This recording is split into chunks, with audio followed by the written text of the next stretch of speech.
de promotion du bien-être humain en apportant notamment des solutions aux besoins urgents en matière d'alimentation, de santé, d'agriculture et d'assainissement. Du pire parce que, mal encadrée, elle comporte des risques majeurs pour l'environnement, la santé humaine et animale, avec des conséquences socio-économiques considérables. C'est pourquoi, Monsieur le ministre, au regard de la faiblesse des capacités des États membres en la matière, la Commission de l'UEMOA, à travers le programme régional de biosécurité, PRB-UEMOA, a mis en place un plan de renforcement des capacités des différentes parties prenantes. Dans le cadre de la mise en œuvre de ce plan, le Niger a bénéficié d'un appui qui, à ce jour, s'élève environ à 315 millions de francs CFA. Cet appui affecté à l'Institut de recherche Isotope. Parce que l'on inspire à plus grand. Aujourd'hui, la BT rejoint Aura Group et devient Aura Bank Togo pour vous offrir un réseau plus vaste d'agences modernes et dynamiques. Avec le réseau Aura Bank, voyez vos opportunités s'étendre au-delà des frontières du Togo. Préparez-vous au grand show Canal+. Les plus belles courses, les beaux virages, les plus beaux gestes, les plus belles victoires.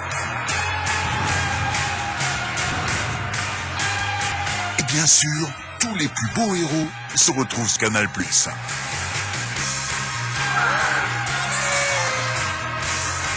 Alors qu'attendez-vous pour vous abonner?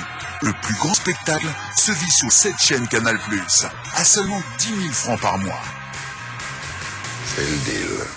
Prendre le laisser. À bientôt sur Canal+.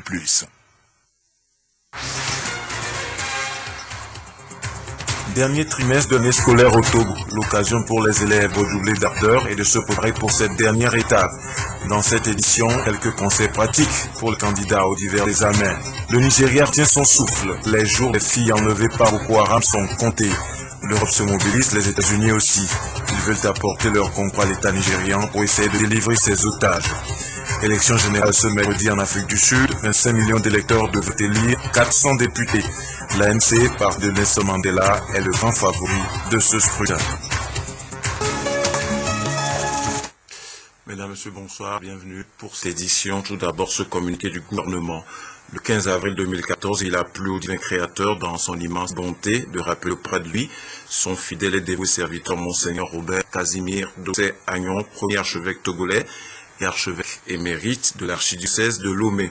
Dans le cadre de la cérémonie d'hommage national qui sera rendue à l'illustre disparu, le gouvernement invite les présidents des institutions de la République, les membres du gouvernement, les députés à l'Assemblée nationale, les membres du corps diplomatique consulaire, représentants des organisations internationales, les directeurs de cabinet et secrétaires généraux, les directeurs généraux et chefs de service, les responsables des confessions religieuses, les chefs traditionnels du ressort de capitale, les responsables des différents corps constitués, à prendre part à la cérémonie solennelle dédiée à sa mémoire, le 8 mai 2014 à 8 h, dans la grande salle de la place des fêtes, derrière le nouveau palais de la présidence de la République. La mise en place doit être terminée à 7h30.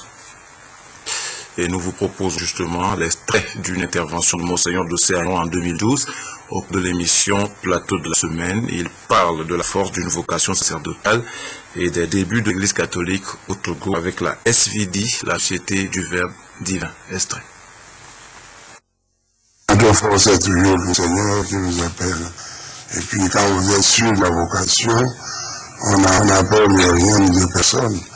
On a cette conviction qu'à la vie, à la mort, nous appartenons au Seigneur. Et surtout que notre Église est fondée par les pères allemands, les pères de la Société du Verbe Divin. Nous a inculqué ces raisons éjaculatoires comme Yesu, Melinao, Yesu, Makunao, Yesu, Naito, Lagwepe, Kume. Je suis à vous, il y a la mort comme la vie. Je crois que la politique, tout, je ne pourrais pas dire que tout va bien, mais tout prend le le meilleur. Et c'est ça qui est consolant. Dans la clé de cette volonté de ramener les choses à leur point de normalité, j'aurais presque dit normal, eh bien, j'ai trouvé cela très bien. Voilà, la cérémonie de marche aura lieu donc demain à la grande place des fêtes de la nouvelle présidence de la République. Je rappelle que la mise en place doit être terminée à 7h30. Activité du président de l'Assemblée nationale, Dame Dramani, a reçu ce matin la visite des délégués du comité interparlementaire de l'UEMOA qui tiennent actuellement une réunion à Lomé. Les échanges ont porté bien évidemment sur cette 16e session extraordinaire axée sur les systèmes électoraux dans la zone UEMOA. Écoutons le chef de délégation, propos recueillis par Komoupoyote.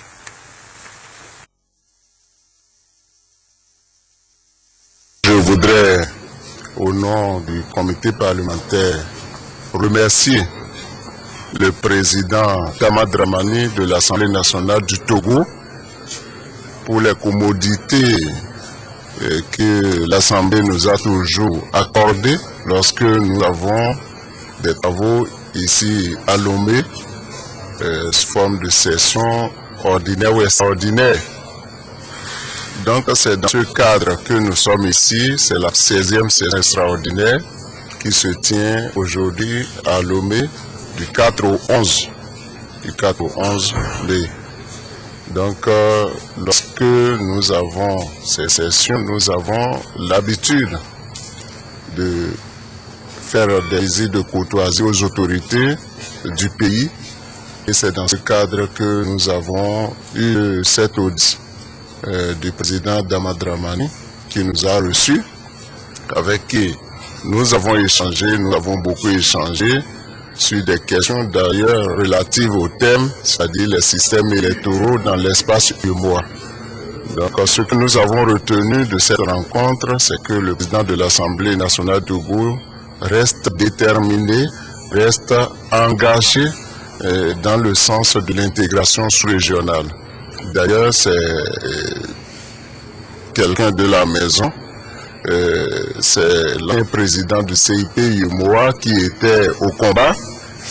Aujourd'hui, il a changé de fauteuil, il a changé de camp, tout en restant dans l'arène parlementaire. Donc, il nous a promis son soutien ferme, son soutien sans relâche. Je crois que c'est heureux de le voir toujours engagé. Et le président de l'Assemblée nationale informe les honorables députés que la séance plénière initialement prévue pour le jeudi 8 mai 2014 est reportée à une date ultérieure. Par ailleurs, la séance plénière du vendredi 9 mai 2014 est maintenue au même lieu et heure. L'administration togolaise est en pleine réforme pour avoir des services publics efficaces, modernes et surtout débarrassés de certains manquements qui gangrènent son rayonnement. À cet effet, une cellule de contrôle a été constituée. Elle est chargée de vérifier les effectifs de la masse salariale. Ce comité est en train d'étendre ses ramifications à les différents ministères en mettant en contribution les agents concernés par l'exécution de ce mécanisme de contrôle. Aliou Orochichiri, Prudence Zinsou. Est souvent confronté à des problèmes majeurs liés notamment à la gestion des effectifs, la maîtrise de la masse salariale, la non-déclaration des suspensions et des retards. Le gouvernement a alors pris la mesure de la situation et a mis en place en octobre 2010 une cellule de contrôle pour pallier ces insuffisances. Ce comité a réuni ici les agents des ministères de la fonction publique et ceux de l'économie et des finances pour des échanges afin de trouver des solutions idoines aux maux qui minent toujours l'administration publique. Nous demandons tout simplement à chacun de ces différents techniciens de faire bien le travail. Parce que quand le travail n'est pas bien fait, à un niveau ou à un autre, c'est que la maîtrise ni des effectifs ni de la masse salariale ne sera atteinte. À supposer qu'un agent reçoit un dossier d'intégration, si vous voulez, et il le traîne chez lui. Il ne le traite pas vite. Lorsqu'il l'aura traité, c'est que peut-être ça va alourdir la masse salariale. Parce que ça va faire à la fin des rappels. qui n'était pas prévu au budget. Cette séance de travail permet également à ces agents de maîtriser les procédures d'élaboration des projets afin d'éviter les déviances dans la logique des actes. Nous estimons que cette initiative est louable. Si elle peut être pérennisée, donc ça permettra à l'administration de mieux faire face au problème de la maîtrise de la masse salariale et des effectifs. C'est la première depuis que moi je travaille. Si vraiment la cellule devrait étendre l'information à tous les fonctionnaires, j'espère que, surtout aux directeurs des ressources humaines, ça devrait permettre à l'administration de maîtriser tant sur que la salariale. La cellule de contrôle des effectifs et de la maîtrise de la masse salariale a invité ses responsables à un changement de comportement et les a exhortés à plus de rigueur dans leurs différents services. Des attitudes qui vont contribuer à faire de l'administration togolaise un service performant et de qualité. Dans le prolongement de la Journée mondiale de la liberté de la presse célébrée le 3 mai, l'Union des journalistes indépendants Togo a organisé un débat autour du thème « La liberté des médias pour un avenir meilleur ». En ligne de mire, la contribution des organes de presse à l'agenda de développement post-2015. Une séance rétrospective sur la presse togolaise, ses avancées, ses faiblesses et ses perspectives. Voilà l'essentiel des échanges au cours de cette journée marquant la liberté de la presse au Togo. Ensemble, les membres de la corporation ont passé en revue les stratégies pouvant booster la profession et les entreprises de presse. Le journaliste ne doit plus être emprisonné au Togo, mais cela ne nous donne pas l'occasion de nous livrer à n'importe quoi. Il faut que le travail soit fait dans le professionnalisme, il faut que le travail soit fait dans l'éthique et la déontologie. Je crois que c'est le lieu de nous mettre encore en question pour corriger peut-être ce que l'année dernière on a bien fait. Les défis, c'est au niveau donc des conditions de travail des journalistes, aussi du public que du privé, les conditions de sécurité des journalistes sur les lieux de travail, que ces conditions de sécurité des journalistes sur les lieux de travail sont des conditions que nous demandons qu'elles soient assurées aussi bien par l'État que par les militants et les responsables de formation politique lors de certaines manifestations. Nul n'ignore le rôle primordial de la presse dans le développement socio-économique d'un pays. C'est conscient de cette mission que le président de la haute autorité a invité les uns et les autres à plus de professionnalisme. Je pense que ce serait avec le concours de chacun d'entre vous, la participation de chaque acteur des médias et la participation aussi de chaque responsable des médias. Aujourd'hui, la presse togolaise a fait du chemin dans une logique de plus ratée, mais beaucoup reste à faire pour une presse tournée vers le développement. Autre problématique et autre célébration, éducation et handicap, c'est le sujet qui meuble la 11e édition de la semaine d'action pour l'éducation pour tous lancée cet après-midi à Lomé. Objectif poursuivi, promouvoir une coalition forte et dynamique capable d'accompagner les politiques éducatives nationales. Eric Dianico, Apollinaire Kalanga, Isidore Koubati. Parmi les objectifs du millénaire pour le développement auquel a souscrit le Togo sur la période 2010-2025 figure en bonne place l'éducation pour tous ou mieux l'universalisation de l'enseignement primaire avec un accent particulier sur l'éducation des enfants en situation de handicap. Cette préoccupation a été prise en compte au cours de la semaine mondiale d'action pour l'éducation pour tous. Les acteurs du système éducatif et du handicap sont revenus davantage sur le concept d'éducation inclusive avec un plaidoyer à l'appui. Nous avons le problème des examens où les sourds-muets n'arrivent pas à suivre les dictées et à suivre les compositions. On a demandé donc de former les enseignants en braille. Nous avons aussi demandé qu'on forme aussi des enseignants en éducation gestuelle. Et nous avons aussi demandé à ce qu'on construise des écoles avec des rampes pour ceux-là qui ne peuvent pas se déplacer avec leurs membres inférieurs, qu'ils puissent utiliser les machines et avoir accès aux écoles.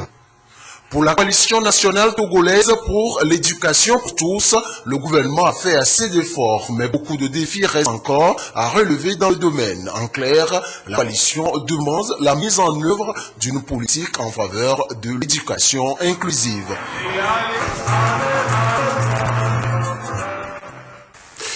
Nous sommes au dernier tournant de l'année scolaire au Togo. C'est le moment où jamais pour les élèves d'affûter leurs armes pour les différents examens, le concours des enseignants et même des parents. Voici d'ailleurs quelques conseils pratiques prodigués par certains acteurs de l'éducation.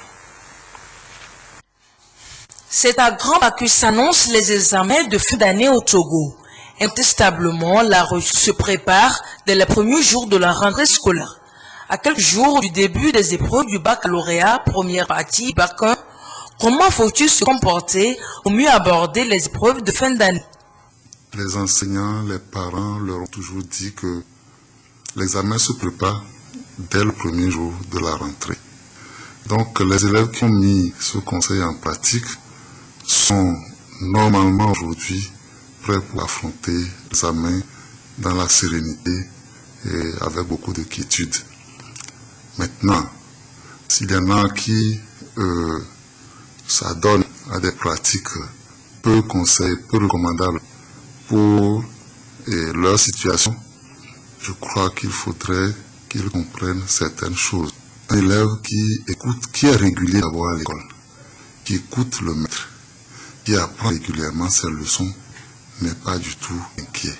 Si un élève s'adonne à des pratiques dangereuses pour sa santé, qu'il sache que il est en train de rater déjà à 50% son examen parce qu'il risque de ne pas être au mieux de sa forme, en possession de toutes ses capacités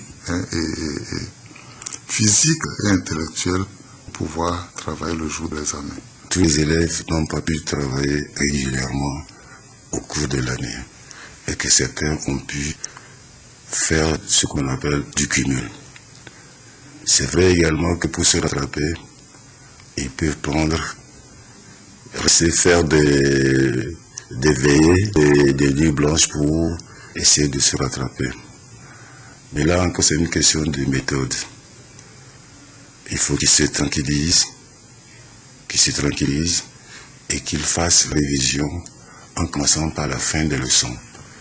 C'est en retraitant les exercices, les devoirs, qu'ils peuvent éventuellement découvrir des points qu'ils n'avaient pas très bien maîtrisés.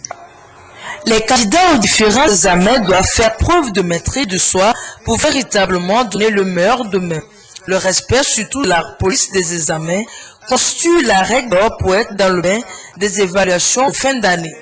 Le conseil que j'ai donné aux candidats à nos différents examens pour cette fin d'année, c'est d'abord le respect de la police des examens.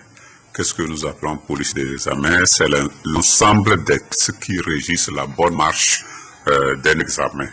Par exemple, l'élève ne doit pas être en retard. Il doit venir au centre d'examen à peu près 15 minutes avant le démarrage des différentes activités. Il ne doit pas oublier sa carte d'identité. Il ne doit pas avoir des documents compromettants, c'est-à-dire un manuel. À l'heure actuelle, un autre aspect aussi, c'est les téléphones portables. C'est d'être le plus souvent naturel, de ne pas être stressé. Alors, une manière pour ne pas être stressé, c'est de considérer un examen comme un devoir. La détermination, le courage et être confiant sont quelques qualités qui doivent prendre le pas sur toute autre considération pour la réussite aux examens. Et souvent, en ces périodes d'examen, chacun fait appel à Dame Chance qui ne peut vous sourire qu'au prix de l'ardeur au travail. Quand on ménage sa monture, c'est plus sûr d'aller loin. Du côté de l'enseignement supérieur, l'Université de Kara, qui vient de fêter ses 10 ans, s'est dotée d'un nouveau plan stratégique national sur la période 2014-2024. Il contient toutes les grandes actions de développement à mener pour hisser plus haut le flambeau de l'institution. Et c'est la mise en œuvre de ce plan qui a fait l'objet de cette rencontre que nous relate Nestor Mouzou. Son fonctionnement a réellement commencé en 2004. Aujourd'hui, l'Université de Kara a 10 ans. Enseignants-chercheurs, étudiants, personnel administratif et d'appui sont encore dans la fièvre de la célébration du 10e anniversaire. Cet événement dans la vie de l'institution a donné lieu à une réflexion des acteurs pour dresser un bilan et entrevoir son avenir. Ainsi, il a été décidé de doter l'Université de Kara d'un plan stratégique décennal 2014-2024. Ce séminaire est consacré à ce sujet. Il vise l'appropriation du plan par les participants. C'est vrai que nous avons obtenu des résultats, mais nous avons eu l'impression, pour emprunter un langage marin, que si ça avait été une navigation en mer, le mieux qu'on puisse dire, c'est une navigation à vue. Se doter d'un plan stratégique de développement, c'est d'abord avoir une vision et de l'ambition, et se donner les moyens pour y parvenir. C'est ce que la communauté universitaire de Kara a tenté de faire à travers ce plan stratégique. Nous avons estimé utile et nécessaire de partager avec tous les démembrements de la communauté le contenu de ce plan. Le vœu des autorités de l'Université de Kara et de celle de la ville est de voir cette institution émerger et se hisser au rang des universités de renom. 5 axes caractérisent le plan stratégique décennal de développement de l'Université de Kara, à savoir renforcer l'ancrage de l'université dans son environnement socio-économique, améliorer la qualité de l'enseignement et la pertinence des offres de formation, développer et promouvoir la recherche universitaire, accroître la capacité d'accueil et d'encadrement et améliorer la gouvernance, renforcer les capacités de gestion. Au Burundi, les étudiants sont revenus à de meilleurs sentiments. Après quelques jours de murmures contre leurs conditions d'études, ils ont pris le chemin des amphis au Kenya. Une boisson locale provoque une intoxication de plusieurs consommateurs. Et puis Ban Ki-moon était en visite au Sud-Soudan. Les étudiants des universités publiques du Burundi ont pris les cours ce matin, après une grève de 2 mois lancée pour protester contre des changements dans l'octroi des bourses d'études. Les autorités ont suspendu l'essentiel de la réforme contestée qui prévoyait de limiter l'octroi des bourses à la moitié des 18 000 étudiants inscrits en 2013. De nombreux étudiants qui avaient rejoint leur famille en province devraient rejoindre les campus de la capitale dans les tout prochains jours.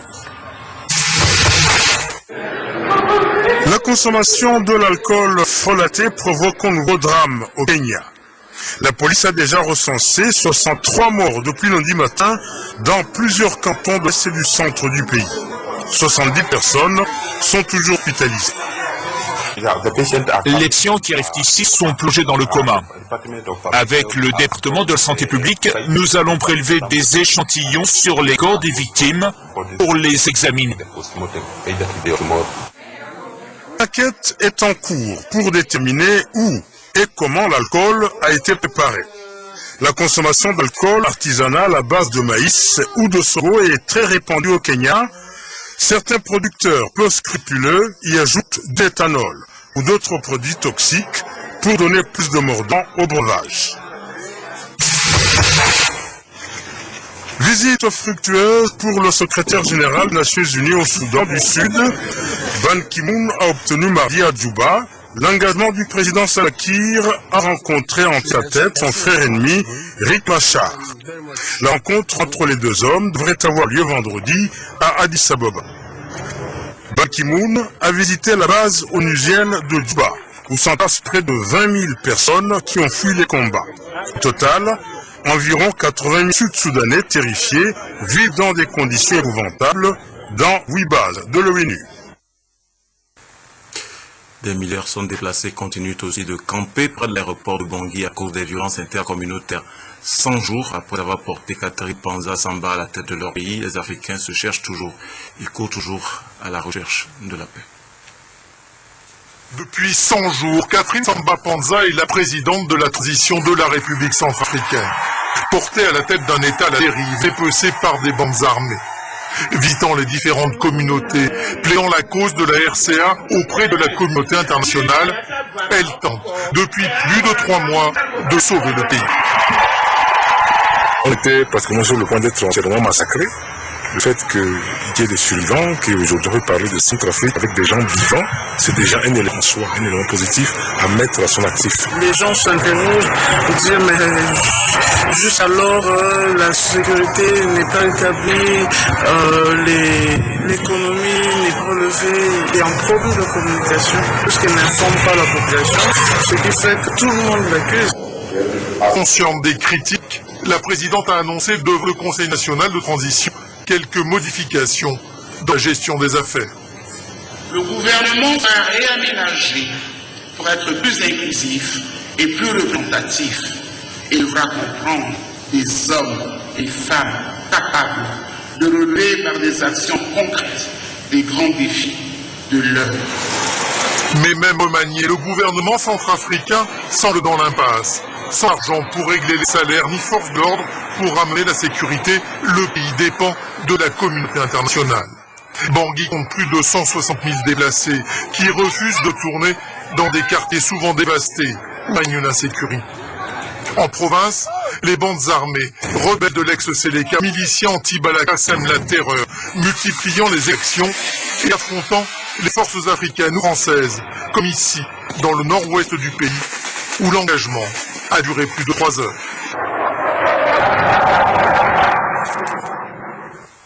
L'Europe et les États-Unis se mobilisent pour aider l'État algérien à retrouver les filles enlevées par Boko Haram. Le leader de la secte islamiste a menacé à travers une vidéo de vendre les otages. Dans le pays, c'est la consternation désemparée. Les familles s'acharnent contre le gouvernement. C'est la première fois que les membres de la Chambre commune interpellent officiellement le Premier ministre britannique sur l'enlèvement de quelques 200 lycéennes à Chibok dans le nord-est du Nigeria. David Cameron s'engage à contribuer activement à la libération de ces jeunes filles. La Grande-Bretagne tient prête à fournir le plus rapidement possible son aide en coordination avec les États-Unis. Nous avons déjà au Nigeria une équipe d'instructeurs militaires et des spécialistes du contre-terrorisme. La Grande-Bretagne, comme la France, emboîte le pas aux États-Unis. À l'issue d'un entretien avec la haute représentante de l'Union européenne pour les affaires étrangères, le secrétaire d'État John Kerry avait annoncé l'envoi d'experts et de militaires américains au Nigeria. Cette décision qui réjouit Abuja a été prise un peu plus tôt par le président Barack Obama. À court terme, notre objectif est évidemment d'aider la communauté internationale et le gouvernement nigérian à tout mettre en œuvre pour récupérer ces jeunes femmes. Au plan mondial, l'on assiste depuis mardi à une véritable montée en puissance de la mobilisation en faveur des jeunes filles nigérianes qui se trouvent depuis 3 semaines au mains de la secte islamiste radicale Boko Haram. Devant le siège du Congrès à Washington, quelques dizaines de parlementaires américains ont exprimé leur vive indignation. Il est clair que l'enlèvement de ces jeunes filles constitue un défi pour la conscience du monde d'une manière très spécifique. Plusieurs ressortissants nigérians résidant aux États-Unis multiplient des manifestations de protestation. Mardi, devant les grilles de l'ambassade de leur pays à Washington, ils ont dénoncé l'inefficacité des autorités nigérianes. À New York, les manifestants ont demandé au président Goodluck Jonathan de rendre les jeunes filles enlevées à leurs parents ou alors de démissionner.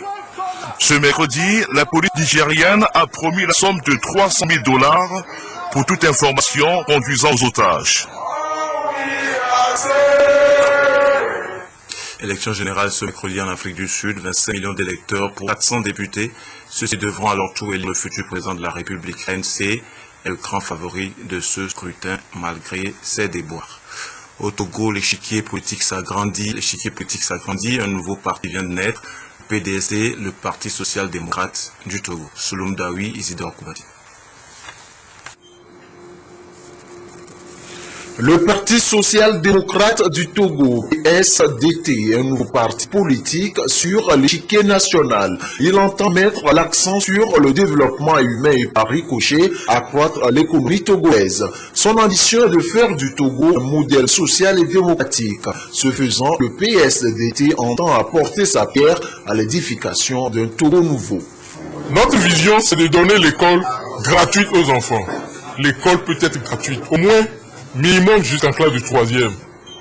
Outre mise en œuvre des mesures économiques et sociales pour le développement et la consolidation de la démocratie, le PSDT pense faire autrement la politique.